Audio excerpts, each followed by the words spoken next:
It is the season for Lincoln Day dinners if you're in the Republican Party, and in Washington State, that is true as well. And I just got back from one just a couple days ago in Lewis County, and let's talk about it.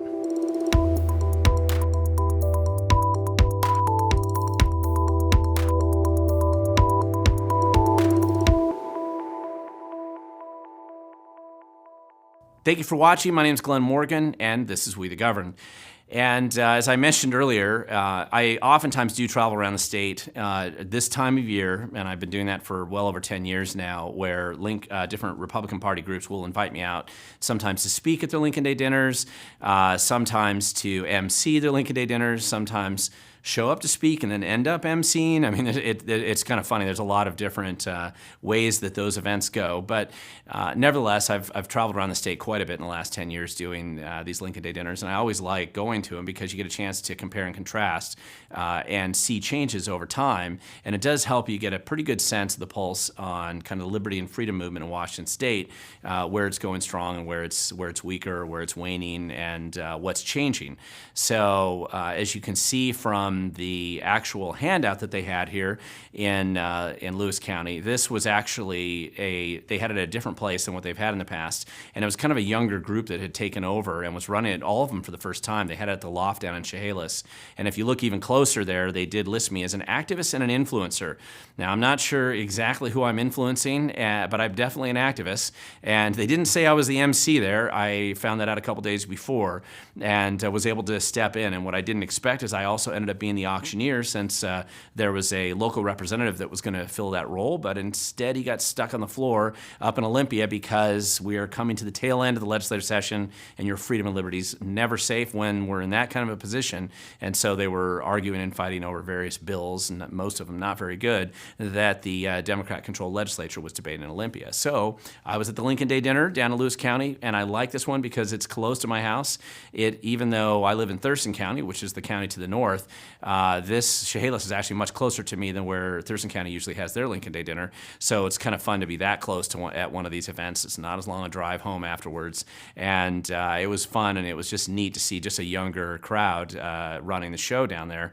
And it was different than what it's been in the past. In fact, one of the things that they did, though, that's just like they do at all of them, is they give out awards, you recognize activists, or you recognize long-serving people who have given a lot over the years in their community. In this case, it was Ron Averill, who was a former Lewis County commissioner.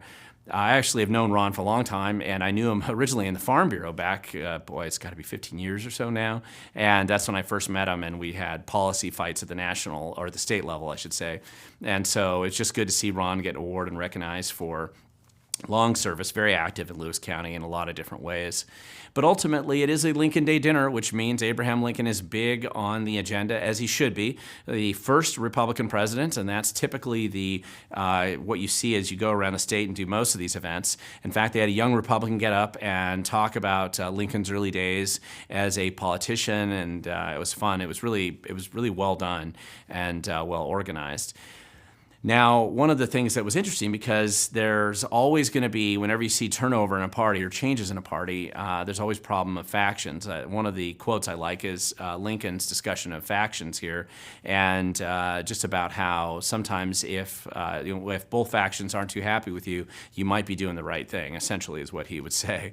But when you read the Chronicle, which is the local paper there, when they wrote about the Lincoln Day dinner, they just obsessed and focused on one speaker and didn't really cover so much the whole thing that really went on there. They had a memorial for one of their county commissioners that they had recently passed away, a long-time incumbent in office, and just Lewis County is a very Republican district, probably one of the most Republican counties in Washington State, including those in Eastern Washington.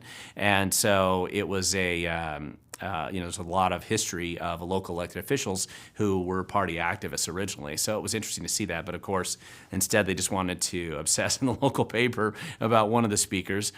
And when you really look at this, one of the other things that I tell people when I talk to new activists or people who are getting involved and have to run a Lincoln Day dinner for the first time, and I have to admit I didn't have a lot to do with this group. They did just an excellent job on their own. But there's essentially just a couple things at one of these events that you're supposed to do. Number one, and this is true for Democrats for their events as well, but it's to showcase candidates and reward the party faithful, right? The activists that have been around for a long time, making an impact. You want to make sure they get recognized because this is probably the only time they're going to be recognized, and it's just good to give them some sort of public acknowledgement for all the time they put in and the effort or the success that they've had putting in over time. Also, even though this is a very Republican county, the state is not Republican and has been dominated by Democrats, certainly at the state level now for quite some time. So it's nice to be able to socialize with people, if you're political, who are like-minded, and you may not find that in your day-to-day job or work area, so it's nice to be able to go to a place where you're going to find, in general, people that are mostly like-minded. However, both of these pale in comparison to the fact that the whole reason for having a Lincoln Day dinner and why they do it this time of year is to raise money, usually to raise money in theory for candidates and to keep their party organized, and their party in theory is there to help get candidates elected. That's why you do these events. And so that is the usual objective measurement of success is, were you successful raising money? And frankly, based on what I saw at this event, they raised quite a bit of money. It looks like they probably raised 3 times or more than ever, at least in the last 12 years or so, of the Lincoln Day, any of the Lewis County Lincoln Day dinners in the past. And that you can see this by going on the PDC website. Remember, I talk to activists all the time, and I'm linking to it down below if you want to go and understand what the history of fundraising has been in local political groups, Democrat or Republican or any of them. You can go to the pdc.wa.gov site and you can look at it, and based on what I could just see, we'll see what they report, but it looked like they raised a lot of money, and sure, they've definitely raised a lot more money than they've ever raised in the past. So by that metric and that objective standard, these guys were successful, and that's more impressive than normal because you had a bunch of young people that were involved, enthusiastic, first time ever, and they made quite an impact. But again, since they were young and they were the first time out, there's always going to be a lot of critics, and there's always factions and infighting that inevitably happens when you're doing an event like this. So when I look at a place like Lewis County, I tend to look at these kinds of changes, and it really is more of a transition between old guard and new guard. And that's not a negative, pejorative kind of thing. It's just that the reality is new generations are going to take over, change is inevitable. You're going to see younger and new people take over the party anywhere you go. That's actually a healthy and a pretty normal thing. Now, when I say old guard, I'm not talking about the Netflix movie series. I'm really just talking about people who have been running the party for a long time. That's pretty normal.